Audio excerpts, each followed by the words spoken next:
I'm Christopher Zweig, and today on CJ at the Movies, I dished on some new films, including Ryan Reynolds and Samuel L. Jackson back in the roles they created in 2017, a football drama about 12 orphans starring Luke Wilson and Martin Sheen, and a documentary on Rita Moreno. Let's take a look.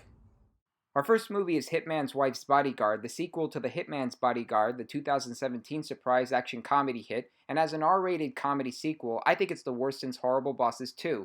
Ryan Reynolds reprises his role as the disgraced bodyguard who is currently on a sabbatical, which means he can't kill or protect anyone. Then comes Salma Hayek as the wife of hitman Samuel L. Jackson, protecting Reynolds from more gunmen, and he finds himself roped back in the world of guns and violence. The sense of humor is haphazardly noisy as he has to deal with Hayek's constant yammering and more of Jackson's mean wisecracks. I feel his pain 100%. So we're clear, I promised my therapist no bodyguarding, so I'm not protecting either one. This is not mission! This is how Hey! Eyes on road! Eyes on road! Babies need to be created in a stimulating environment.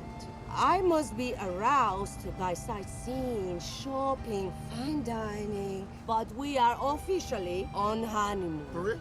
Did she say fine dining? Really? Let's not do that, guys. Let's just focus on the road here. Oh. Can we go? All right. I got it. No, it's fine. You guys have at it. Antonio Banderas and Morgan Freeman are the only stars who actually try to do something about the three main characters' chemistry, while their otherwise fine actors are pathetic as they try so hard to outdo the wretched excess of the first movie. The original is a guilty pleasure of mine, whereas the sequel is so mean-spirited, angry, noisy, and stupid, it's impossible to even care what is going on. In what comedy universe is it hilarious when Hayek has to dress in a maid's outfit, Reynolds being shot and nearly drowned, and Frank Grillo as an Interpol agent dropping F-bombs in every scene? None of this stuff is funny. Hitman's Wife's Bodyguard is obviously one of the worst movies of the year.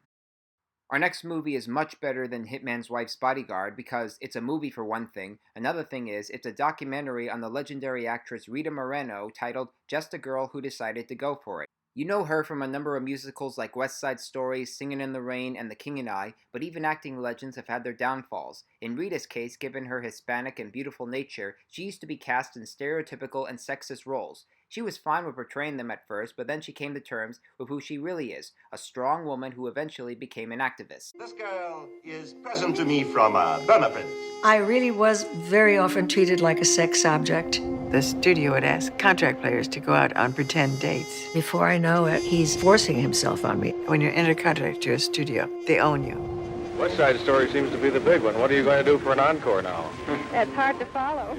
Just a Girl Who Decided to Go For It is one of the best docs I've seen about famous celebrities, this one focusing on Rita Moreno's highs and lows and how she reveals herself as a victim of rape, sexism, racism, and prejudice. The movie is riveting and exceptional in the ways it presents her life in some of the most beautiful and emotional lights. Some of the trouble in her past is presented in a come-and-go way, but this movie wants to focus more on how she learns to overcome things and to speak her mind like a woman, because she is a woman, one who suffered through the racism and sexism and made herself a better person. So, check it out!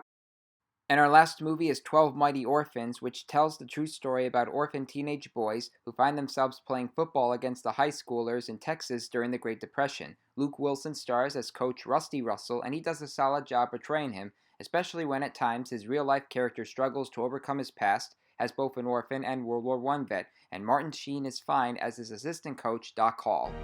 That's a funny formation. It's your new offense, line up a quarter yard, directly behind AP for the snap. What position does that make me, Coach? We'll call you the quarterback. This is how we're going to beat the bigger teams. We don't have the size, so we got to utilize what we do have, speed. We finally got a team. Might as well call them the Mighty Mites.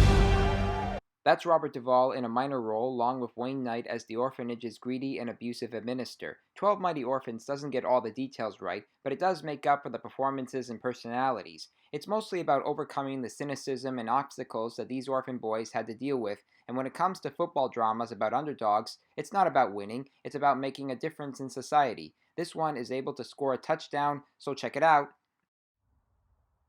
Now let's recap the movies I reviewed today. Thumbs way down for the mean-spirited sequel, Hitman's Wife's Bodyguard, which was a waste of time for everyone concerned, but thumbs way up for Just a Girl Who Decided to Go For It, an important and an emotional documentary about Rita Moreno. And finally, thumbs up for 12 Mighty Orphans, which doesn't get all the details right, but has enough high spirits to make some touchdowns. I'm Christopher Zweig. Stay safe, and I'll see you at the movies.